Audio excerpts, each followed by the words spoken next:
અમદાવાદમાં જે વરસાદ વરસી રહ્યો છે, અનરાધાર વરસાદ વરસી રહ્યો છે, આ થોડા જ કલાકોના વરસાદે શહેરને રીતસર ધમરોળ્યું છે। શહેરના અનેક વિસ્તારો વરસાદી પાણીમાં જળમગ્ન થઈ ચૂક્યા છે। અમદાવાદના મેમનગર વિસ્તારને વરસાદે બાનમાં લીધો હોય તેવા દ્રશ્યો જોવા મળી રહ્યા છે। મેમનગરના અનેક રસ્તાઓ પર ઘૂંટણસમાં પાણી ભરાયા છે। રસ્તાઓ પર પાણી ભરાતા અનેક જગ્યાએ ટ્રાફિક જામના દ્રશ્યો સર્જાયા છે। થોડા જ કલાકના આ વરસાદ કે જેને લઈને સ્થાનિક લોકોમાં ભારે રોષ જોવા મળી રહ્યો છે। વાહન ચાલકો પણ હેરાન પરેશાન થઈ ચૂક્યા છે। વરસાદ વરસ્યા બાદ મેઘરાજાએ વિરામ લીધો છે અને તડકો નીકળ્યો છે, તેમ છતાં પણ અમદાવાદમાં અનેક રોડ રસ્તા જે છે તે પાણીમાં ગરકાવ થયા છે।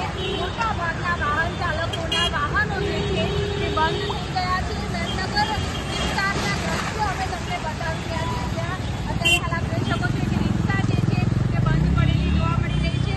ક્યાંક ને ક્યાંક જો વાત કરવામાં આવે તો અમદાવાદ મ્યુનિસિપલ કોર્પોરેશન દ્વારા દર વખતે કામગીરીના જે પોષણ દાવા કરવામાં આવતા હોય છે તે અત્યારે હાલ ખોટા સાબિત થયેલા જોવા મળી રહ્યા છે। વાહન ચાલકો જોઈ શકો છો, તેમજ ટ્રાફિક જામના દ્રશ્યો પણ અહીંયા જોવા મળી રહ્યા છે। મોટા ભાગના વિસ્તારોમાં અત્યારે હાલ જ્યારે પાણી ભરાય છે ત્યારે આપ જોઈ શકો છો કે આ જે વાહનોના ટાયરો જે ડૂબી જાય એ પ્રમાણેનું પાણી ભરાયું છે। સામેની સાઈડ પણ તમને દ્રશ્યો બતાવવા માંગીશ, જેમાં તમામ જે એક્ટિવાઓ પાર્ક કરેલી હતી તમામ પાણીમાં ગરકાવ થયેલી જોવા મળી રહી છે। મોટા ભાગના લોકો જે છે તે અહીંયાથી પસાર થઈ જાય છે, ત્યારે તેમને હાલાકીનો સામનો કરવાનો વારો આવે છે। દ્રશ્યોમાં જોઈ શકો છો કે ઘૂંટણસમાં પાણી ભરાવાના કારણે થઈને અત્યારે હાલ લોકો જે છે તે હાલાકી ભોગવી રહ્યા છે અને હજુ પણ આજે ભારે વરસાદની આગાહી છે અને આજે સાંજ સુધીમાં ભારેથી અતિભારે વરસાદની શક્યતાઓ જ્યારે હવામાન વિભાગે સેવી છે, ત્યારે એક્ટિવા ચાલકો પણ અત્યારે હાલ હાલાકી ભોગવી રહ્યા છે।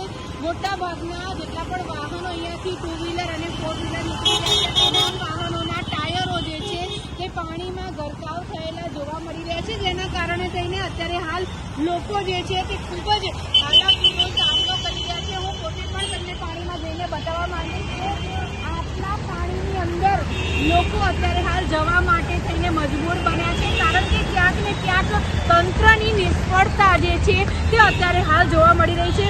વહેલામાં વહેલી તકે જો ગટરોના ઢાંકણા ખોલવામાં નહીં આવે તો હજુ વધારે કમર સુધી પાણી ભરાઈ જાય તેવી શક્યતાઓ જે છે તે લાગી રહી છે। પરંતુ વાત કરવામાં આવે તો અત્યારે હાલ મેઘરાજાએ થોડો વિરામ લીધો છે, એટલે કદાચ એવું બની શકે કે આ પાણી કદાચ ઓસરી શકે। પરંતુ ટ્રાફિકના દ્રશ્યો પહેલાં તો તમને બતાવવા માંગીશ કે આ જે મેમનગર વાળો વિસ્તાર છે ત્યાં આગળ ઠેર ઠેર તમને ટ્રાફિક જોવા મળી રહ્યું છે, કારણ કે તમામ રસ્તાઓ છે તે અત્યારે હાલ બ્લોક થયેલા જોવા મળી રહ્યા છે। ત્યારે ઘણા બધા લોકો જે છે તે હાલાકીનો સામનો કરી રહ્યા છે અને કોને ક્યાંથી ક્યાં જવું તે ખબર નથી પડી રહ્યું, કારણ કે મુખ્ય માર્ગો ઉપર જ્યારે પાણી ભરાઈ જતું હોય છે ત્યારે લોકો વિચારતા હોય છે કે કયો એવો રસ્તો લઈએ જ્યાં પાણી ભરાયેલા ના હોય, પરંતુ અમદાવાદના તમામ રસ્તાઓ એવા છે જ્યાં અત્યારે હાલ પાણી ભરાયેલા જોવા મળી રહ્યા છે અને લોકોની મુશ્કેલીઓ જે છે તે હજુ પણ ખતમ થવાનું નામ નથી લઈ રહી।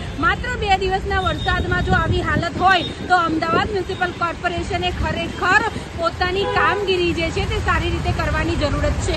કેમેરા પર્સન કેતન સિંહ સાથે અનિતા પરમાર।